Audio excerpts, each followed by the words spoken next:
Disgrasya na naman guys. So, motor ata yan eh. Angkas. Kawawa.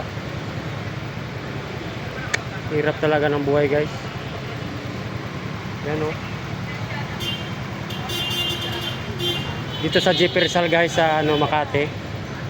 Sa harap ng Cebuana.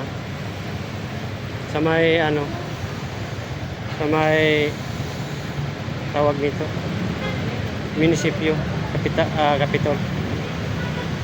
Hirap talaga magmotor guys, no? Tapos nagmumotor pa naman tayo, so basta magmotor guys, hindi talaga basta yan guys, oh. So dito tayo sa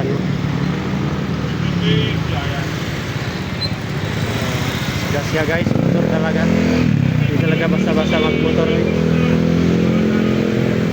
Angkas yung kalo niya eh, kaso ito parang dito nag-aangkas ata. Iwan ko lang kung nag-aangkas to. Baka galing to ng trabaho. Kasi naka-long sleeve siya guys eh. Barong Tagalog ata yan. Pero yung niya, kalo niya is yung helmet niya angkas. Siguro to siya. Pasahero lang ata to guys eh, hindi to driver guys. Grabe no. Nahimatay siya sandali guys eh, mga nasa 3 minutes or 2 minutes. Lupit. Hirap talaga guys, kahit sabihin mo yung mahihina-hina lang yung takbo mo. Tapos pag talagang na side sweep ka o kaya sigurado.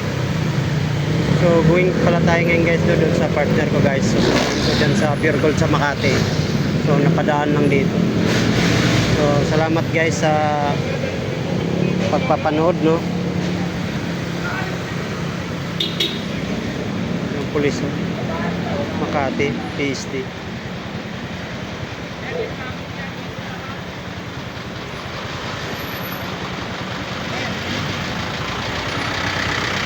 Yan yung motor. Pasahero lang ata siya guys. Akala ko driver. Nung ako kasi naka-long sleeve. Tapos pala.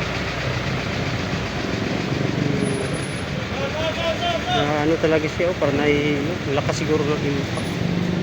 So yung driver pag talagang mako-question yan. Pero depende din naman yan sa banggaan. Yung driver parang walang driver, parang siya lang din ata ang nagdadrive eh. Kasi wala dito yung driver. Kasi pag sinabi mong ganyan, naka-short pan lang yan eh. Hindi naman rider talaga yan.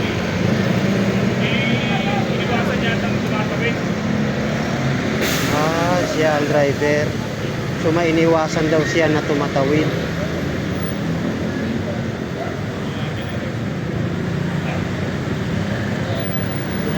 Lakas siguro ng impact. Tapos yung sasakyan nakabundol sa kanya, wala naman dito. Baka mag-isa lang siyang sumimplang guys. Kasi wala namang sasakyan eh. Thank you guys for watching.